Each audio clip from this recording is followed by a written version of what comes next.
सुप्रभात विद्यार्थियों, मैं Ran Vijay Pandey Deoria senior secondary school Deoria की ऑनलाइन कक्षा में आप सभी बच्चों का बहुत बहुत स्वागत करता हूं।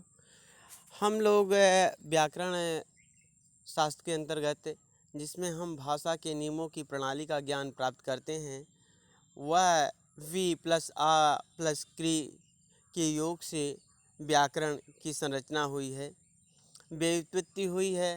संरचना माने व्युत्पत्ति या विश्लेषण करना, व्याकरण की भाषा का विश्लेषण कर उसके स्वरूप को स्पष्ट करती है। अन्य शब्दों में व्याकरण वह शास्त्र है जिसमें हमें भाषा के शुद्ध बोलने लिखने की विधि का ज्ञान प्राप्त होता है। तो सबसे पहला आता है वर्ण। ध्वनि की सबसे छोटी इकाई को वर्ण कहते हैं, अर्थात वर्ण का सूक्ष्म रूप ध्वनि है। वर्ण के दो भेद होते हैं, जैसा कि मैं 2 वीडियो में वर्ण के बारे में चर्चा कर चुका हूँ। इसको आप लोग देखिएगा। स्वर और व्यंजन।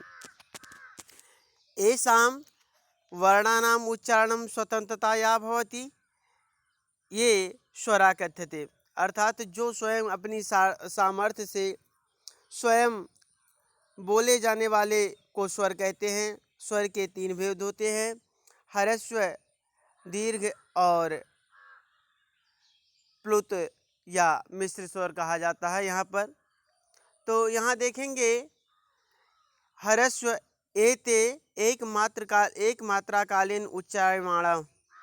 ह्रस्व स्वर वह है जो कम से कम समय में तथा ऊंचे स्वर में बोला जाता है। ये 5 होते हैं, जैसे मैंने चर्चा की है, आ ई उ रील री। तो देखेंगे स्वरों की जो है मात्रा होती है 1 मात्रा, 2 मात्रा और 3 मात्रा, किंतु व्यंजन की आधी मात्रा होती है। व्यंजन की आधी मात्रा होती है। तो यहाँ देखेंगे का जो है ये व्यंजन है, इसमें स्वर मिला हुआ है का, और जो है जब हम स्वर मिलाएंगे तभी इसका शुद्ध उच्चारण हो सकता है व्यंजन का। तो का प्लस आ तो हो गया का। उसी प्रकार जो है ये दीर्घ स्वर आते हैं।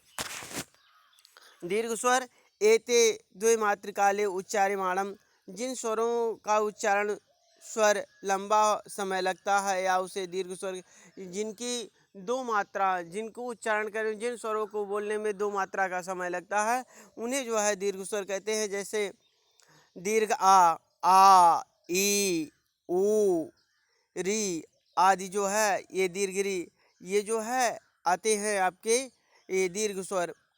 और प्लस जिनका उच्चारण करते समय जो है 3 मात्रा का समय लगता है, उन्हें प्लस स्वर कहा जाता है, जैसे ओम आदि है।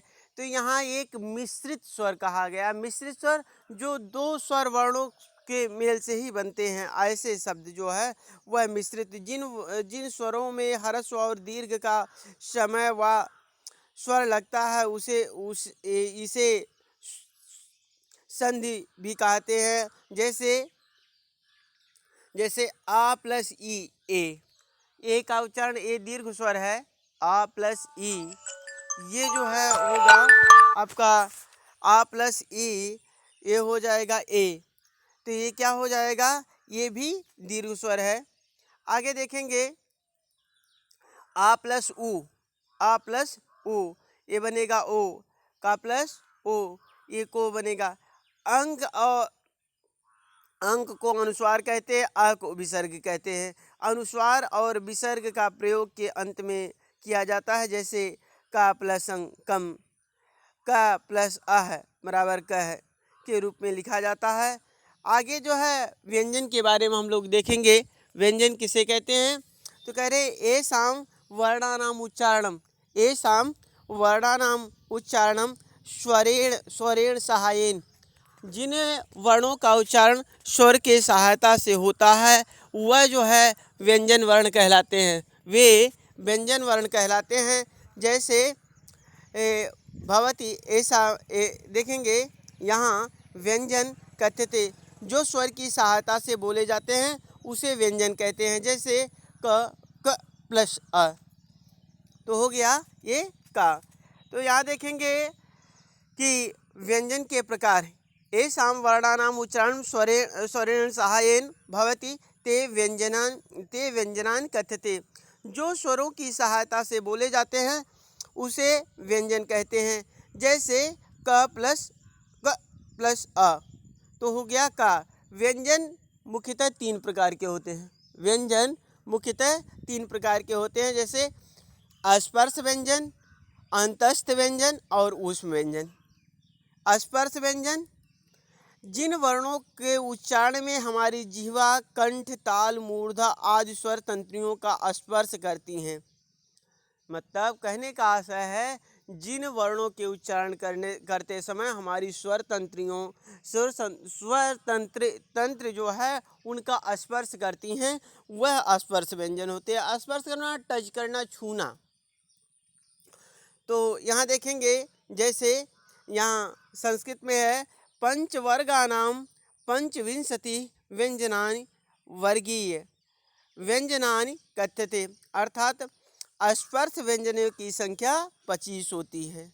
मतलब जो हमारे क वर्ग हैं, च वर्ग हैं, ट वर्ग हैं, त वर्ग हैं, प वर्ग हैं, वह जो है वह क्या कहलाते हैं? स्पर्श व्यंजन कहलाते हैं। तो यहाँ देखेंगे, जिन वर्णों के उच्चारण में हमारी जिह्वा, कंठ, ताल, मूर्धा आदि स्वर तंत्रियों का स्पर्श करती हैं। पंचवर्गानां पंचविंशति व्यंजनानि वर्गीय व्यंजनानि कथ्यते। अर्थात पंचवर्गानां पाँचों वर्गों के जो पाँच वर्ण हैं, वह व्यंजन वह क्या कहलाते हैं? वह पंचविंशति व्यंजनानि कथ्यते। अर्थात ये 25 व्यंजन हैं। कौन से? स्पर्श व्यंजन। 25 जो है ये स्पर्श व्यंजन के अंतर्गत आते हैं। जैसे क वर्ग, च वर्ग, ट वर्ग, त वर्ग, प वर्ग। अर्थात मतलब कहने का आशा है, वर्गों का मतलब 5। क वर्ग माने क ख ग घ ङ, क ख ग घ ङ। च वर्ग च छ ज झ ञ। ट वर्ग ट ठ ड ढ ड़। त वर्ग त थ द ध न। प वर्ग प फ ब भ म। तो ये क्या है? ये एक वर्ग हैं। इन्हें वर्गीय व्यंजन भी कहा जाता है। इन व्यंजनों को जो है स्पर्श व्यंजन को वर्गीय व्यंजन भी कहा जाता है। तो वर्गीय व्यंजनों की संख्या कितनी होती है? 25 होती है। कितनी होती है? 25। जैसे क च ट त प, ख छ ठ थ फ, ग ज ड द ब, घ झ ढ ध भ और यम गणनम।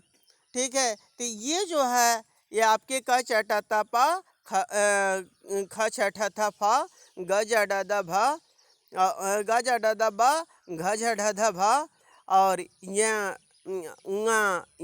ड़ न म। ये जो है जो 25 वर्ण हैं, इनको जो है स्पर्श व्यंजन या वर्गीय व्यंजन कहा जाता है। तो आज आप लोग इतना ही अध्ययन करेंगे। अगली वीडियो में जो है वह अंतस्थ और उस व्यंजन की चर्चा होगी। मुझे उम्मीद है कि आप लोगों को जो है समझ में आ गया होगा, और जहां ना समझ में आए आप लोग व्हाट्सएप करके, फ़ोन करके पूछ सकते हैं। धन्यवाद आप लोगों को।